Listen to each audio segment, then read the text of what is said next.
Morning guys, it's my off day today, diba? Pero ito, hindi na breakfast to, brunch na kasi anong oras na, alas 12 na.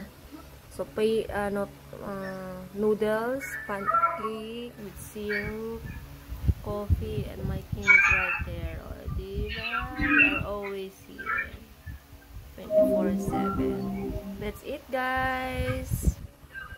Nakalinis na tayo, o diba? Magluluto na lang ako. Nang tanghalian pa lang. Kasi anong oras na ako nagising, tapos magtap ako ng basura. Tapos punta ako na pag dito ng office. May gagawin ako. Tapos CR din, naglinis ako. Mga diba? Nakaligo na rin si Inday. Nakalaba na rin ako ng mga puti. Isa doon tulog. Diba? Sa maya mag-edit ako. Guys, nakalinis na po tayo. Tapos yung mga ibang nilaban ko na rito nung last week pa yan. Hindi ko pa. Sa kalaba ko kagabi ng mga yung mga decolor. Diba guys, yun. Ganda. Malapit na yan matapos guys. Oh, magbubukas na rin yan. Tapos ang swimming pool, diba napakalaki swimming pool.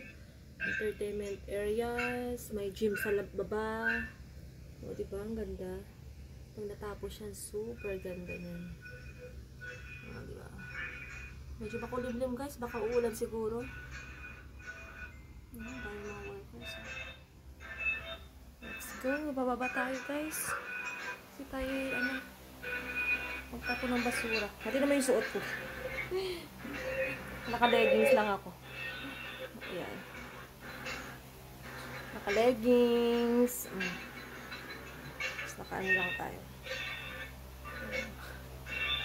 Gusto ko tong picture na yun. Nagsipantabaan kami ng dalawa. At yan ang payat pa namin dalawa. Parang bagets. Tapos naging matanda na. Okay guys, bababa lang tayo guys. Diba? Nagpalit tayo kasi tayo papagalitan pag yun ang suot natin. Masyadong white, kitang-kita. So, kailangan natin. Pero damit niya to. Sinuot ko kanyang damit niya mo. Kasyang-kasa sa akin yung damit niya. Sinusot ko yung mga damit niya, di ba? Tapos naka-leggings lang tayo, di ba? So, baba lang tayo, guys. Dahil mayroon tayong kailangan gawin sa baba.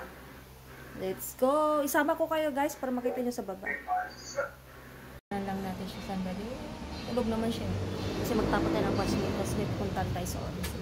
Let's go, guys.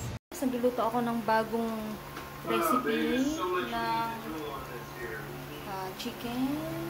Hindi natin mamaya kalalabasan. Rice na lipat. Naluto na yung ating chicken. Para siyang adobo style pero iba yung pagkaluto niya.